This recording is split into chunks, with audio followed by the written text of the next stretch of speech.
Un saludo en el corazón de Jesús y María.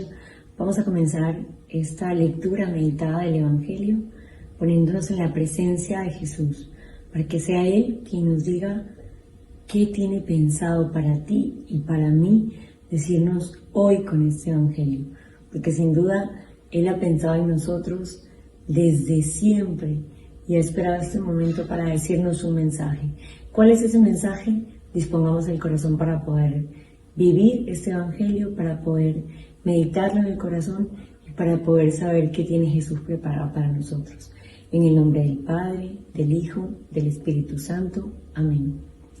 Y ahí en la presencia de Jesús, que desde que vio en nuestro corazón el deseo de poder vivir esta meditación del Evangelio, Él ya vino rápidamente a nosotros, ya nos envió a su Santo Espíritu para que venga a hablarnos, para que venga a disponer nuestra alma.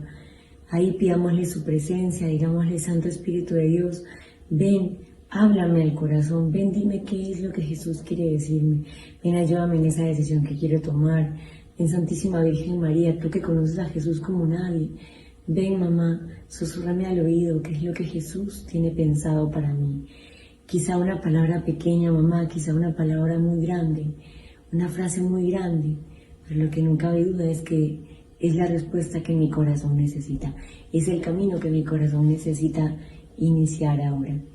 Pidámosle a la Santísima Virgen María que nos dé esa gracia tan especial de escuchar en la voz de su Hijo lo que es mejor para nuestra alma, que toda esta meditación sea en ese clima de oración. Vamos a meditar hoy el Evangelio de San Juan, capítulo 3, versículo del 14 al 21. En aquel tiempo dijo Jesús a Nicodemo: lo mismo que Moisés elevó la serpiente en el desierto, así tiene que ser elevado el Hijo del Hombre, para que todo el que crea en Él tenga vida eterna. Tanto amó Dios al mundo que entregó a su Hijo único, para que no perezca ninguno de los que creen en Él, sino que tengan vida eterna. Porque Dios no mandó a su Hijo al mundo para juzgar al mundo, sino para que el mundo se salve por Él. El que cree en Él no será juzgado, el que no cree ya está juzgado, porque ha creído en el nombre del Hijo único de Dios. El juicio consiste en esto, que la luz vino al mundo, y los hombres prefirieron la tiniebla a la luz, porque sus obras eran malas. Pues todo el que obra perversamente detesta la luz, y no se acerca a la luz, para no verse acusado por sus obras. En cambio, el que realiza la verdad se acerca a la luz, para que se vean sus obras, están hechas según Dios. Palabra del Señor. Gloria a ti, Señor Jesús. Evangelio rico, del que vamos a sacar algunos puntos para meditar. Los puntos que yo te pueda compartir en mi meditación quizás sean el comienzo para tu propia meditación. Jesús nos dice muchas cosas importantes y eso es lo que vamos a ir desmenuzando en esta segunda parte. Una vez que ya has interiorizado el Evangelio, una vez que ya has podido leerlo e incluso releerlo, empieza la pregunta ahí, a traer a la memoria todo lo que ha pasado y llegar al punto de decir: ¿qué me quieres decir a mí, Jesús? ¿Qué tienes de esta lectura para mí? Empecemos a meditar según eso en algunos puntos importantes. Un primer punto que se habla en este Evangelio nos dice que así como la serpiente fue elevada por Moisés en el desierto, así será elevado el Hijo del Hombre. Recordemos algo, aquella serpiente de la que habla en este Evangelio es la serpiente que cuando todo el pueblo empezó a renegar de Dios, se sintió abandonado, abatido en el desierto, comete el error de caer en el pecado, de pensar que Dios los había abandonado, incluso de expresarse de una manera inadecuada de su Dios y de Moisés. Y en represalia de esto empiezan a aparecer serpientes que cuando muerden a estas personas las matan. Mucha gente en el pueblo en ese momento murió. Moisés, a pedido del pueblo, suplica a Dios que les envíe una solución, que les envíe, que los perdone por sus faltas. Y Dios envía a Moisés a que haga una serpiente de bronce, que la ponga en un mastil y que quien sea mordido por esa serpiente, alguna de esas serpientes, solo le bastaba mirar a esta serpiente hecha de bronce y quedaría sanado. Esa comparación de esa situación es la que con la que empieza el Evangelio, diciéndonos que también el Hijo del Hombre, es decir, Jesús, va a ser elevado en esa cruz. Y también nos hace una invitación hermosa, la invitación de que si somos capaces de mirar esa cruz a pesar de haber caído en el pecado, al igual que lo hizo su pueblo elegido, si somos capaces de mirar a Jesús en ese madero, también podemos ser salvados, más allá de nuestras faltas, más allá de nuestro pecado, de que quizá como ellos desconfiamos de Dios o quitamos nuestra mirada de Él. Él nos da una nueva oportunidad y nos dice, mira esa imagen de Jesús, mira esa cruz y mira la posibilidad que tienes de dejar atrás el pecado, porque esa serpiente nuevamente nos representa el pecado en el que vivía el pueblo. Y una vez más nos dice, renuncia a ese pecado que te está alejando, renuncia a ese pecado que te está haciendo ofender a Dios y pon la mirada puesta en la cruz, que ahí encontrarás la salvación. Esa es una invitación, una primera invitación que nos hace Jesús en este Evangelio. Cada uno de nosotros sabe si hay algo a lo que deba renunciar para poder llegar a esta salvación, a esta recuperación de la unión con Dios y de la salvación de cada uno de nosotros. Eso como primer punto que podemos extraer de este Evangelio. Segundo, una frase muy hermosa y que seguramente la hemos escuchado en varias oportunidades. Tanto amó Dios al mundo que entregó a su Hijo único. ¿Para qué? Para que no muriera ninguno, para que pudiésemos salvarnos.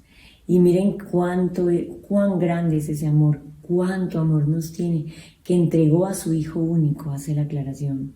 Recordemos otros personajes de la Biblia, recordemos cuando a Abraham se le pide entregar a ese hijo, ese único hijo tan esperado, y pues promesa de Dios también, entregarlo como un sacrificio a Dios. Y Él, en su infinita fidelidad, lo hizo con dolor y lo hizo por cumplir aquel pedido de Dios. Ahora Dios nos muestra el amor tan extremo que nos tiene, que es capaz de entregar a su Hijo único para que muera. Y miren de la forma que entrega la vida. Entrega su vida en el dolor de azotes, una crucifixión despiadada, un sufrimiento inmenso, que todo lo aceptó y lo vivió por el amor extremo que nos tiene. ¿Cuánto seríamos capaces de hacer por amor tú y yo? ¿Cuánto de nosotros seríamos capaces de entregar a nuestro Hijo por la salvación de los demás? Y si no queremos llegar a tanto en el extremo de entregar a nuestro Hijo, preguntémonos, ¿somos capaces siquiera de entregar nuestra vida para que Dios haga su obra en nosotros y en los demás?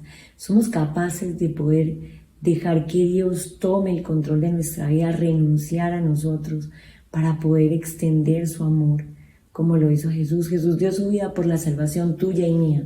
Jesús fue capaz de sufrir para que tú y yo tengamos la oportunidad de ese cielo tan esperado. Y ahora también nos va a preguntar, quizá no tienes que entregar tu vida muriendo como lo han hecho muchos mártires, quizá en algún momento nos toque a lo largo de la historia, pero si no te toca entregar físicamente tu vida o dejar de vivir, morir, digamos, nos puede estar pidiendo dejar nuestra vida, renunciar a nuestra vida para poder servirle. Si te está pidiendo eso Jesús, si eso es lo que te deja sonando en el corazón, es porque quizá Jesús ha querido decirte en este Evangelio esa palabra. Si tú también eres capaz de amar y entregarte por los demás.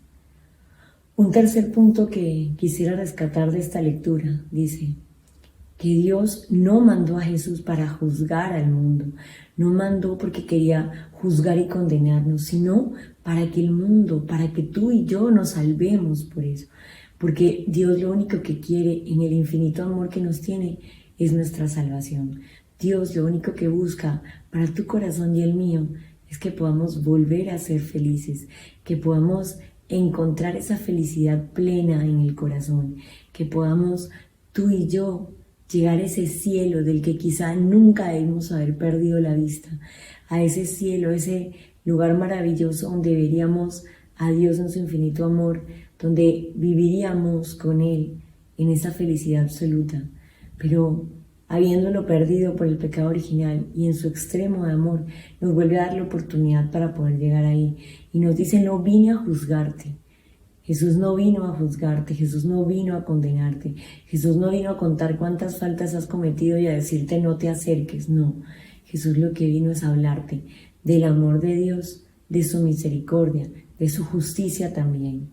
Y a pedirte, como le dijo aquella vez a la prostituta, a la mujer adúltera, le dijo, sí, tus pecados quedan perdonados, pero vete y no peques más. No interpretemos mal esa lectura. Sí, Dios es misericordioso y no viene a juzgarnos. Él acepta lo que somos, acepta nuestra miseria incluso, acepta nuestros errores, cuántas veces hayamos caído, pero nos va a hacer la misma invitación. Vete y no peques más. Esa es la invitación también que nos hace cuando nos dice que no viene a juzgar, porque su único deseo y el amor extremo que nos tiene es para decirnos, te amo y te quiero en el cielo conmigo. No perdamos ese tesoro de que todo un Dios venga a decirte a ti de manera personal, te quiero ver en el cielo conmigo. Trabaja conmigo para poder llegar a ese paraíso, a ese cielo eterno, a esa felicidad eterna. No perdamos ese regalo que nos tiene, no perdamos ese amor tan grande que nos quiere dar día a día. Y por último, otra de las frases con las que acaba dice que la luz vino al mundo, dice, pero los hombres prefirieron las tinieblas. ¿Por qué? Porque uno no quiere estar cerca de la luz, porque hay momentos en los que uno se aleja de la luz, o porque la humanidad se aleja de la luz, porque la luz saca a relucir lo que hay. Porque si tú tienes una habitación y está todo oscuro, quizá nadie se va a dar cuenta qué hay en la casa, no se van a dar cuenta si hay tierra, no se van a dar cuenta si está todo en desorden, no se darían cuenta si tienes invitados, si hay cosas tiradas, ropa tirada, juguetes tirados, nada. No se harían nada de cuenta. ¿Por qué? Porque estamos en oscuridad. Hasta cierto punto solapamos la situación en la que vivimos. No demostramos lo que hay dentro de quizá de nuestro hogar, de nuestra habitación, si tenemos o no tenemos algunas cosas, si tenemos o no tenemos, no sé, sillones, comida. Pero para eso se utiliza el estar sin luz, el estar en la tiniebla, el estar en la oscuridad, para que no vean lo que hay en verdad. Por eso es que la humanidad nos dice, cuando Jesús vino a dar luz, prefirió vivir en tiniebla porque no quiso ser consciente de su pecado, porque no quiso que alguien venga a decirle que estaba cometiendo un error, que quizá habían cosas que tenía que cambiar. Prefirieron la tiniebla y seguir ahí en la falta, en el pecado, antes que pedirle a Dios, a pedirle a Jesús mismo su misericordia para transformarse, que esa luz alumbre, aunque parezca duro.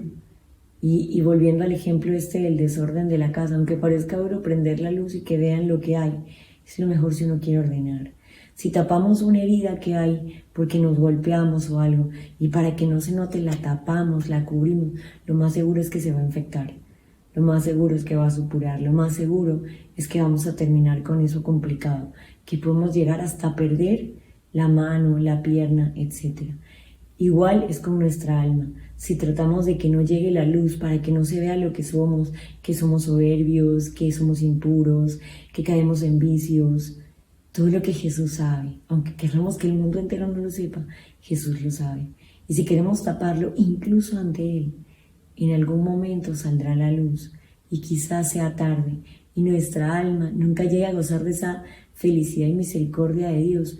¿Por qué? Porque nos hemos dejado ya en el tiempo en que pudimos hacerlo, no nos dejamos sanar por Él. El único que quería era recibirnos, sanarnos, enseñarnos su luz y con esa luz evidenciarnos qué camino teníamos que recorrer. Miren la riqueza que se puede sacar de este evangelio. ¿Qué te dice a ti ahora? Yo te invitaría a que en este momento te tomes unos segundos y de estas cosas o de lo que quizá ha quedado resonando en tu corazón cuando leí el evangelio, puedas responderte tú también, ¿qué quiere decirte Jesús? Y ahí en el silencio vamos a decirle, Señor, ahora háblame a mí. Señor Jesús, ahora dime a mí, ¿qué es aquello de los puntos tratados, de lo que yo he podido meditar, que quieres que haga en mi vida? Quizá que me dé cuenta que mirándote a ti en la cruz encontraré mi salvación. Quizá que me dé cuenta del amor extremo que me tienes para haber dado a tu Hijo. Quizá que me dé cuenta que no viniste a juzgarme, Señor. O que me dé cuenta que necesito de tu luz para ver lo que hay en mí y para poder encontrar la verdadera felicidad que se tiene a tu lado. Señor, te damos gracias por este momento de meditación del Evangelio y te pedimos siempre que te quedes con nosotros hoy y para siempre y que podamos llegar juntos al cielo, a ese lugar maravilloso donde seremos recibidos en tu amor. Gloria al Padre, al Hijo y al Espíritu Santo, como era en el principio, ahora y siempre, por los siglos de los siglos. Amén. En el nombre del Padre, del Hijo, del Espíritu Santo. Amén. Santo día para todos.